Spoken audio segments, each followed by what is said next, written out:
Hello guys, கருவேப்பிலையும் முட்டையும் வச்சு ஒரு வறுவல் தான். எப்படி சமைக்கிறதுன்னு பார்த்துடலாம் வாங்க. ஸ்டவ் ஆன் பண்ணிக்கலாம். கடாயில் எண்ணெய் ஊற்றிக்கலாம். எண்ணெய் நல்லா காஞ்சிடுச்சு. இப்போ கொஞ்சம் ஒரு கைப்பிடி கருவேப்பிலையை போட்டுக்கலாம். இப்போ மசாலா சேர்த்துக்கலாம். 1 ஸ்பூன் மஞ்சப்பொடி, 1.5 ஸ்பூன் மிளகாத்தூள், 1/2 ஸ்பூன் ஜீரக பவுடர்,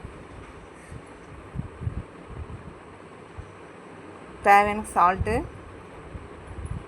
இப்போ நல்லா மிக்ஸ் பண்ணி விட்டுக்கலாம். 1 ஸ்பூன் பெப்பர். கொஞ்சம் பச்சை வாசனை போகிற வரைக்கும் நல்லா கலந்து விட்டுக்கலாம். முட்டை 4 முட்டை எடுத்துருக்கேன். வேக வச்சு தோல் உரித்து எடுத்து வச்சுருக்கேன். கீரல் போட்டு வச்சுருக்கேன் முட்டையில். இப்போ இந்த டைமில் நம்ம முட்டையை எடுத்து போட்டுக்கலாம். சிம்மிலே வைக்கணும், இல்லைனா கருகிடும். இப்போ 4 முட்டையும் இதில் இறக்கிடலாம். ஒவ்வொருத்தரையும் இறக்கி விட்டுக்கலாம். பாருங்கள், 4 முட்டையும் இறக்கியாச்சு. இப்போ நல்லா பரட்டி விட்டுக்கலாம்.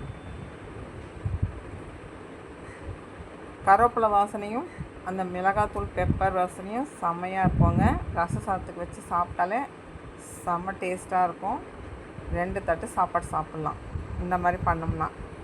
குட்டீஸ்லாம் வேணானே சொல்ல மாட்டாங்க. பிடிக்காதவங்க கூட இதை சாப்பிட்ருவாங்க. செம்ம டேஸ்டியான கருவேப்பிலை முட்டை வறுவல் ரெடி ஆயிடுச்சு. சாம்பாருக்கு செம்ம டேஸ்ட்டாக இருக்கும். நம்ம இந்த மசாலாலேயே கூட சாதத்தை போட்டு பெரட்டி கூட சாப்பிட்டுடலாம். குட்டீஸ்க்கு இந்த மாதிரி பண்ணி கொடுங்க, வேணான்னு சொல்ல மாட்டாங்க. நீங்களே ட்ரை பண்ணி பாருங்கள். எப்படி இருந்ததுன்னு எனக்கு கமெண்ட்டில் சொல்லுங்கள். இந்த வீடியோ உங்களுக்கு பிடிச்சிருந்தா லைக் பண்ணுங்கள், ஷேர் பண்ணுங்கள். பாய்.